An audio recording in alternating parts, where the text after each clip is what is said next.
Iba pang tampok na balita, umabot na sa mahigit 9,500 na mga silid-aralan sa buong bansa ang napinsala dahil sa pinalakas na habagat at mga nagdaang bagyo ayon mismo sa Department of Education o DepEd.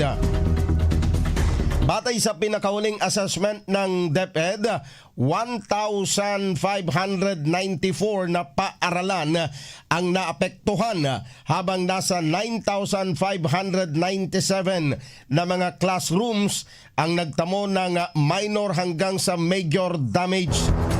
Pinakamalaki ang pinsala sa Central Luzon kung saan 3,576 na mga silid-aralan sa 412 mga paaralan ang naapektuhan.